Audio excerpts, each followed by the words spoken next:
Hello, my YouTube family. Manipurihommaker channel mayambu taram nokchari. Mayam ngasidi thau gitan namu haujarake. Magi Asengba khoi puri ki recipe asengba se kamaina haugadagi habdu charake ko bon phachana ka madana dudagi ti khoi thau gitan jaw se puk nungai ta ba khota ba su adum kharadi tawbane ba adu su kamaina phagadagi habdu tan hauba kanda kai hakadagi habdu charake ko do ahamada thung kitang lawrase kitang maming dangi habdoi ni ko aduga kainoje sangom phambase chamas amaga makhai mu hapage ado sangom phambase haptaba maksu ayade haibadi ka sulaite ko khoi tan se kam khatna pa mahau leina bani tudagi chini ne soda bai gap ne tang hapai ai chini hapasu khoi tan se kam khalan doi ni ko sisna ajwa ne karom sit se yo sisini ko yam maru oi se khoina thau da hoba tan jab se puk nungai da khota ba dum taw bane ba adu se ge ajwain ja hapaga di kam ta taw roi ko gas ki problem chu le roi digestion phajana ta hon bane adu gi toina su ka su jana de nung phadok jab da puk nungai da ba se ta taw bane ba ma gi thau myam da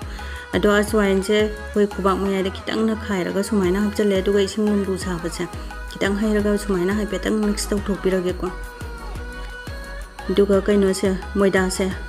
khoi lon da moida adum haire maida mu hai gitra haitre angang oi ringai tagi adum haira amina ko to kap ani phaba ta ba ma hapage piece ni pan mu thok na bane ado adum isa ge ya ga da ba chang da adum hapa yare ko do ha ma da sumaina hai petang loina na khai bi ra se ising hap tringai da adu ga ising lumbu sa ba da ongtang da loi hajan man na ta ba kitang taw ga hapa ga nai ji ko ising je lumbu saba hapasina akhoi gi tan se amna sop oi han bani ko aduna lumbu saba oi na hapiyo aduga ising se khara hapaga phajana kitang sop oi na tot se ko akhoi gi kutta ga jana phoina na mahi lang ba man bani adu yam phajana tot pi ra kana pulap ta san gi bani ko dum to yam je tot pa matam kitang chang na yam phajana tot pi ko marai mun na yam na sop oi na do sumaina yam phajana sop oi re ko do sumaina tot pa loi ra kan da akhoi gi refined oil sa thau se khoi spoon ani mu ki chang sumaina hapche masai gi yam moina powder oina leiringai da hapchan badi khoi gi tan se sop oi da bani ko duna loyer kan da sumaina hapchalaga phachana to pira se ba duga phachana khoi gi bol matum daraga na ngatang rest tawraga tham se ko duga mathak se dry oi da na ba thau se kitang amuk tai biram se aduga chakhung gi phi se cholallaga lupthoga mathak sida kupsalaga phajana thammage ado phi natraga so akhoi ge phi kangbadi ya de ko akhoi ge cholallaga di phaiba aduga akhoi ge air tight oiba plate khangde kaino ma chapchaba makhum khumjan biraga minute 10 daina kun bo adum rest tawga ngahak thamjeba makhum je chanadre chanamba ama sumaina khummaga side ta thamgre ko do si rest tawringai da akhoi ge tan hauna ba khangumba adu tan tak na ko na bal oina mag ready da tawrase ai gi kaino se cutting board se sigi steel se am nungai loina mag sijina ba yare tan tak ko oigera akhoi gi maroi mapang soi bo oigera do gas on tawraga khang chu thangat pa horase ko dum mai leidaraga adum thau ka se dum haijal se thau sarak pa ngai boina dum yara ane ba pungsu do thau se refined oil oina haire thau se kitang yam na hai bana phai ko tan se taw bo matam da thau yam draga di phajana kam khalu ya dam do minute 35 mu phare yam phajana so amuk ka hena sop oi tho ame ko machai rest tawga tham do sang sumaina ta tho aga magi chang je khoi gi chap mana na ba khut na paisan magi chang je chap mana na sumaina sem do ase ko do piece ni ban tho e tu ga bol ta ba matam da crack chala loi se ko crack chalaga di akhoi gi tan tak pa kan ne ta sekai ba khop pa magi sep to phajau ya dam ne sumaina phajana ta bi ra se ko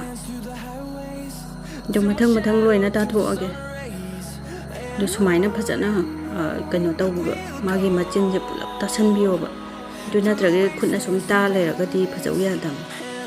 sumaina machin je ta salani aduga hai phet ta bi rani aduga kitang thi ba do na makha da tham ma ga ne tak pa da dum phajabani aduga bon ta tho ba sing do su thau kitang hapchan je ko akhoi ge dry oi ra ga di tan hau tam ne sop oi da bani tak pa da su ngai ta bani ko sumaina bon je ta tho ba matung da kangjin ba dum theng birang mani da do sumaina thau kitang ta selaga ya ra ga di phi so pa sin het tak lo nu kup selaga su tham